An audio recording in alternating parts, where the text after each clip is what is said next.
এখানে কল্পনা নয়, কাহিনী শোনানো হয়। আমাদের ভূতের বাড়ি চ্যানেলে আপনাদের সকলকে স্বাগত। আজ আমাদের 10ম এপিসোডে আমাদের নিবেদন, বাড়িটা এখনো জেগে আছে। ঘটনাটা শুরু হয়েছিল 2019 সালের শেষ দিকে। আমি অর্ণব, পেশায় একজন ফটোগ্রাফার। একদিন হঠাৎ এক বন্ধুর মাধ্যমে জানতে পারি নদিয়ার কাছাকাছি এক পুরনো জমিদার বাড়ি আছে, যেটা বহু বছর ধরে পরিত্যক্ত। লোকজন বলে এই বাড়িতে নাকি কিছু একটা আছে, কিন্তু ঠিক কি সেটা কেউ বলতে পারে না। আমি সবসময় এই ধরনের পরিত্যক্ত বাড়ি ঘুরে ছবি তুলে থাকি। সেদিন মনে হলো এই বাড়িটা যদি সত্যি অলৌকিক কিছু লুকিয়ে রাখে, তবে সেটাকে ক্যামেরায় ধরার এক দুর্দান্ত সুযোগ আছে আমার কাছে। তাই আমি ঠিক করলাম সেখানে এক রাত থাকবো। দুপুরের পর আমি পৌঁছালাম নদিয়ার অজ পাড়া গায়ে। গায়ের মানুষজন এখন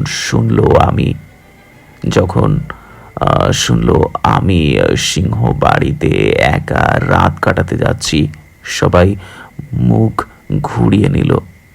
এক বৃদ্ধ আমাকে থামিয়ে বললেন, বাবু, ওই বাড়ি তো মানুষ খায়, রাতের পর ওখানে কেউ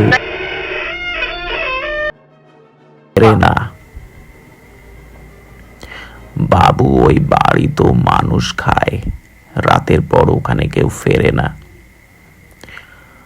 আমি হেসে বললাম, ভূত আমার বিশ্বাস নেই, ভয়ের কিছু কিছু দেখতেও তো পাচ্ছি না। সিংহ বাড়ি ছিল এক বিশাল 3তলা অট্টালিকা, পোড়া ইট, ভাঙা জানালা, পেছনে কাদা মাটি, পুকুর, আর একদিকে অন্ধকারে ডুবে থাকা গাছগাছালি। ঘরগুলো সব ধুলো বালি আর মাকড়সার জালে ভর্তি। ছাদ থেকে ঝুলছে পুরনো ঝাড়বাতি, একটা চাপা গন্ধ শুনতে পাওয়া যাচ্ছে। পচা কাঠ আর যেন কিছু পুরনো মাংসের গন্ধ ভাসছিল বাতাসে। আমি ক্যামেরা সেট করলাম, ব্যাটারি চেক করলাম, মোবাইলের নেটওয়ার্ক একদম নেই। একটু ভয় লাগছিল ভেতর থেকে। তবে জিপিএসে লোকেশন সেভ করে রেখেছিলাম। একটা ছোট টর্চ আর স্লিপার ব্যাগ সঙ্গে ছিল আমার। রাত নামলো, ঘড়িতে প্রায় 9:30। একটা ঘরে বসে হালকা খাবার খেলাম আমি। ঘরটা ছিল এক সময়ের ডাইনিং রুম। এক কোনায় ধুলো ঢাকা একটা আয়না ছিল, যার এক কোণটা চিড় খেয়েছে। হঠাৎ আয়নায় চোখ পড়তেই দেখলাম আমি ছাড়া আর একটা অবয়ব দাঁড়িয়ে আছে আমার ঠিক পেছনে। আমার রক্তগুলো জমাট বাঁধতে শুরু করলো। ভয়ে অসাড় হয়ে আসলাম আমি চমকে ঘুরে দাঁড়ালাম, দেখলাম কেউ নেই। আবার আয়নায় তাকালাম, আমি দেখলাম শুধু আমি। মনে মনে ভাবলাম, হয়তো বেশি ভাবছি ব্যাপারটা নিয়ে, তাই তো এমন হচ্ছে। তবে পুরনো বাড়ি, অন্ধকার, নীরবতা, সব মিলিয়ে মনটা গুলিয়ে যাচ্ছে। রাত প্রায় 12টা।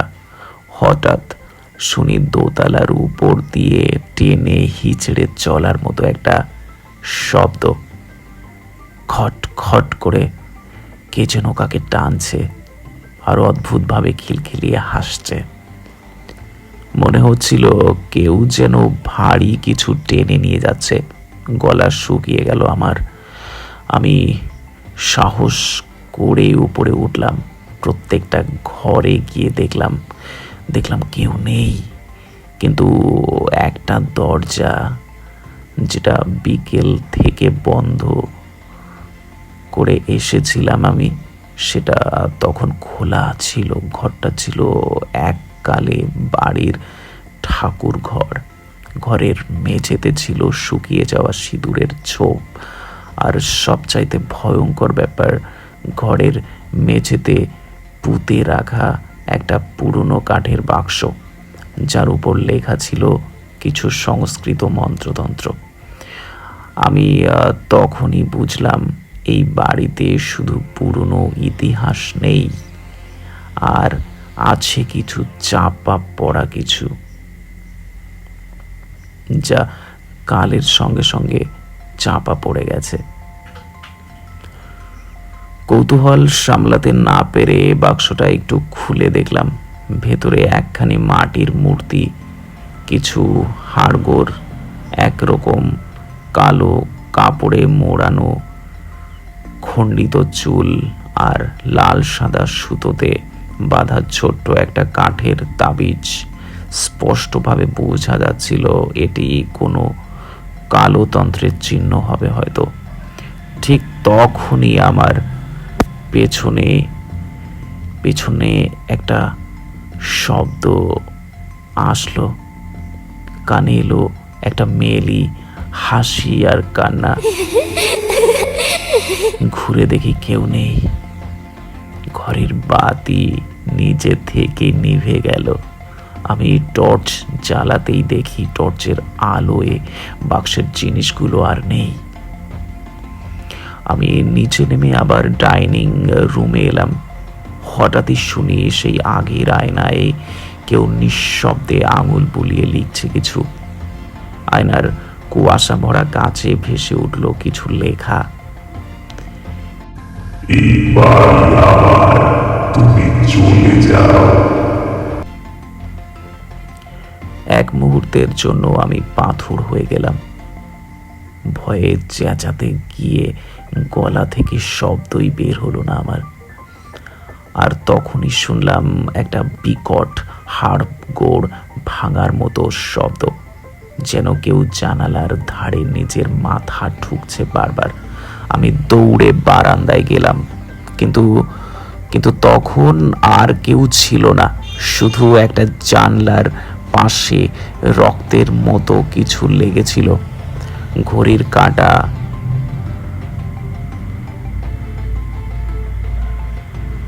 তখন 12টা ছয় ছয়। আমি ঘুমোতে পারিনি এক মুহূর্ত। হঠাৎ চোখ গেল ঘড়ির কাঁটার দিকে।